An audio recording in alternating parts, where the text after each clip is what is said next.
Now at 4:30 on WKYT this morning, WKYT tracking a crash in Jessamine County that sent a Jeep into the Kentucky River. The latest on that straight ahead. The Russell County Sheriff's Department has released more information on the deputy involved in a fatal accident last night. And we're learning more about a football player who lost his life in an ATV accident. Tracking, alerting, protecting. This is WKYT This Morning. Good morning to you. It's your Tuesday, and we're glad you're on WKYT this morning. I'm Bill Bryant. And I'm Rebecca Smith. Let's get the first look at the forecast with meteorologist Micah Harris. Oh, we have a few showers out and about. You got to go to the far east and southeastern zones to actually see some of that rain, much like what you saw yesterday. I mean, we had a few sprinkles around here, a couple light showers, but it was really south and southeast is where you saw that, and that's pretty much where you're going to be seeing that today. Here's the look. It's not much. I mean, just some light rain here and there. Nothing to be worried about. This is more of just nice rain there on the yards. Temperatures in the 60s, a couple of 70s sprinkled in here and there. Today's forecast right there around 84, and we'll look for that rain chance mainly south and southeast. It's a small chance we'll get into those storms as we get toward Wednesday and Thursday coming up in a few minutes. All right, Micah, thank you. New this morning, we've learned that a Russell County Sheriff's deputy and a firefighter was the person who was killed in a crash in Clinton County. Overnight, the Russell County Sheriff's Department posted on Facebook Deputy Cook, who was also a member of the Russell Springs Fire Department, was killed in the crash. WKYT's Sam Smith is tracking the investigation. This stretch of 127 in Clinton County near the Tennessee border was shut down while crews investigated and cleaned up after the deadly wreck. It's a very large debris field. There's just a lot of pieces everywhere. And there's gas and oil and diesel all over the road. Monday afternoon, officials say a driver in a pickup truck was attempting to pass another vehicle by going around it. They say the pickup truck collided with a fully loaded dump truck. Clinton County Coroner Steve Talbot pronounced the pickup truck driver dead at the scene.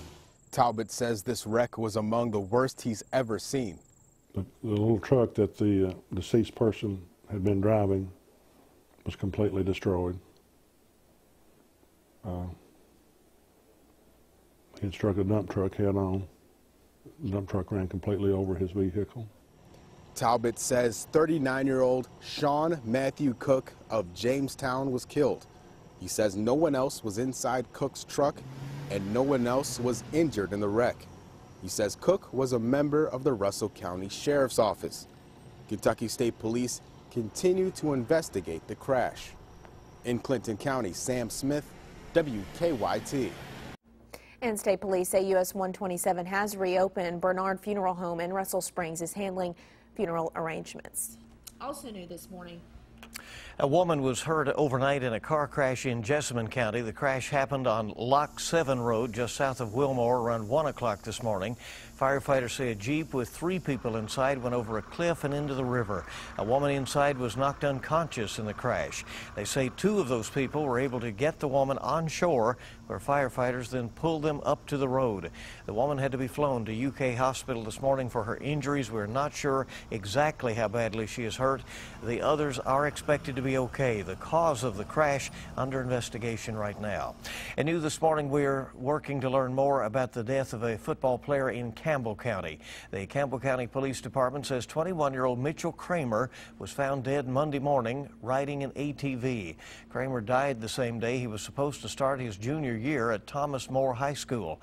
Hundreds of faculty members and students held a candlelight vigil last night in his honor. Our guys have loved him, flocked to him. He's led by example. It's a sad, sad day to see such a vibrant young man to lose his life at so young.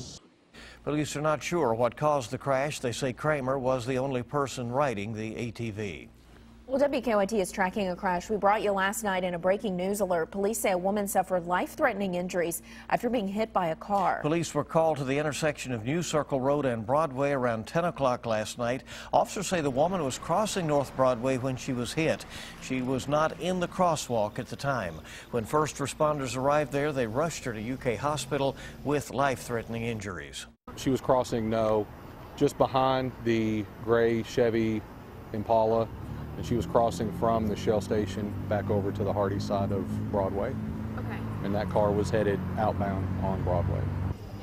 No charges have been filed against the driver. The victim's condition is unknown to us this morning. A federal judge has issued a new two-part ruling in the case of the Rowan County clerk. Judge David Bunning denied a stay on the injunction and ordered Kim Davis to issue marriage licenses. He immediately issued a temporary stay on his ruling so the U.S. 6th Circuit Court of Appeals can review the case. The judge said he decided to issue the temporary stay because there are constitutional issues involved and because emotions on both sides of the debate are running high. For now, Davis's office won't have to issue any marriage licenses until the appeals court reviews the case. A Woodford County high school student is proposing after her school changed its dress code. According to our partners at the Herald Leader, the school will consider the proposal from 16-year-old Maggie Sunsery and report back next month. The debate over the dress code began when one Woodford County mother, Stacy Dunn, posted a petition on change.org seeking support to change the dress code. The school's dress code criteria involves no V-neck shirts and requires knee length or longer skirts. Nearly 4,000 people have signed that petition. The time is 4:36 now on WKYT this morning, and a Michigan woman is under investigation for abusing her sister. 44-year-old Candy Lawson used to own a tattoo shop in Frankfort before moving to Michigan. Lawson faces charges after a handyman found Lawson's sister locked in a closet.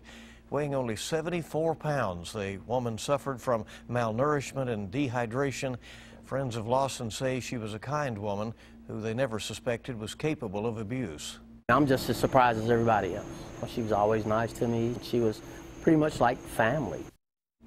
Lawson's sister spent a week in the hospital before being placed in protective custody. Police say it appears Lawson has been abusing her sister for years, possibly dating back to their time in Frankfort.